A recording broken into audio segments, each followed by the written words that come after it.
هیبت الله په کندهار کې د اختر وینا وکړه خو خلکو ته یې شاوه.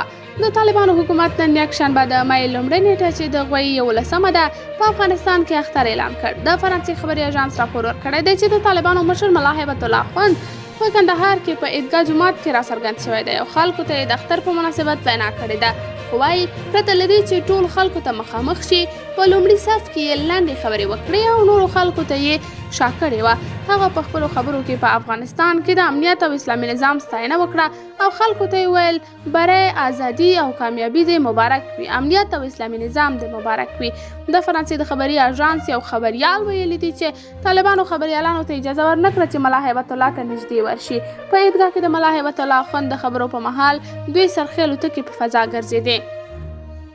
دا په 2014 کال کې د طالبانو د غورځنګ د رهبر په توګه له ټاکل کېدو وروسته دویم ځل دی چې هغه په عام محضر کې راښکاره کیږي.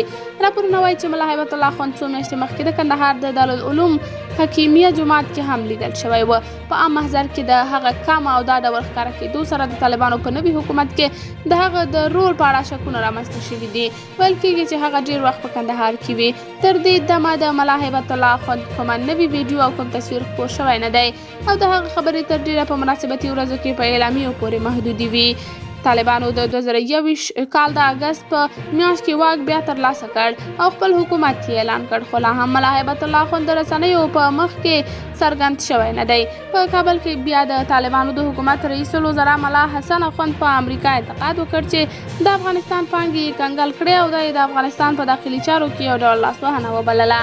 امریکا واک ته د طالبانو له رسېدو وروسته دغه هیواد شاوخوا 9 میلیارډ ډالر شتمني کنګل کړې او اندېښنه لري که یې پرېږدي د اورپکو افرادو او سازمانونو لاسونو ته به ورشي. د طالبانو مشر ملا هیبت الله خوند داسې مهال په افغانستان کې د امنیت او اسلامي نظام یادونه کړې ده چې په تېرو څو ورځو کې په کابل او د افغانستان په ځینو نورو ولایتونو کې یو شمېر چاودنې شوې او سلګونه افغانان وژل شوي او ژوبل شوي دي. ملا هیبت الله په خپلې اختریزې وینا کې د دغه پیښو یادونه نه ده کړې. قدرمنو لیدونکو، تاسو د دې موضوع په هکله څه نظر لرئ؟ نظریات مو راسره کمنټ کې شریک، ویډیو لایک او چینل سبسکرایب کړئ.